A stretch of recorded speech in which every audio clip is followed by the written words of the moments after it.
ఈ తులారాశి వారికి ఆదాయం 5, వ్యయం 14, ఖర్చులకు అధికమవుతాయి. రాజ్యపూజ్యం 6, అవమానం 3.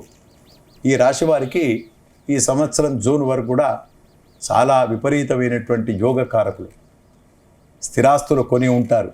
జూన్ 2 లోపల తప్పకుండా ఆర్థిక వృద్ధి ఉంటుంది.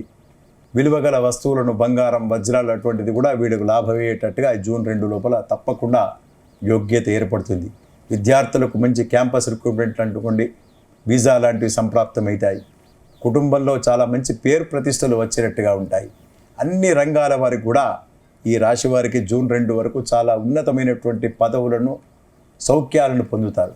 జూన్ 2 తర్వాత దశమ స్థానం. చేసేటువంటి పనుల లోపల బరువు బాధ్యతలు పెరుగుతాయి. పని ఒత్తిడి ఉంటుంది, పని భారం పెరుగుతుంది. చేసేటువంటి పనులలో కొన్ని తప్పులు పోయేటట్టుగా ఉంటుంది.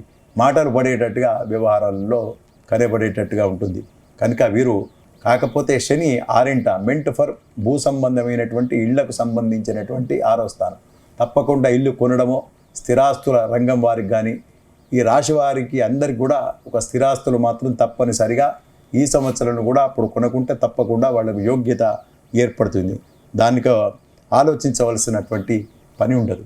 శుభకార్య నిర్వహణ వాటిలో కూడా కొంత ఖర్చులు పెట్టేటట్టుగా ఉంటుంది. అన్ని రంగాల వారికి కూడా ఈ సంవత్సరము మిశ్రమ ఫలితాలు అనుకోండి. జూన్ 2 వరకు శుభాలు ఉంటాయి, కొంత మామూలుగా ఉంటుంది. కనుక వీళ్ళు శుభాశుభ మిశ్రమ ఫలితాలని చెప్పవచ్చు. కనుక వీరు తప్పకుండా వీరికి సంబంధించినటువంటి దైవాన్ని, దత్తుని అనుకోండి, దత్తాత్రేయుడు అనుకోండి, లేకుంటే శివుడు అనుకోండి, వారికి ఇష్టమైన దేవుడు ఎవరైనా కూడా సమానమే. అందరి దేవతలు సమానమే. వారికి ఇష్టమైన దైవాన్ని ప్రార్థిస్తే తప్పకుండా ఉపశమనాన్ని పొందుతారు. లాభసాటిగా వ్యవహారాల్లో అనుకూలిస్తాయని ఈ తులారాశి వారికి తెలియజేయడం అనేది. తదుపరి వృశ్చిక రాశి.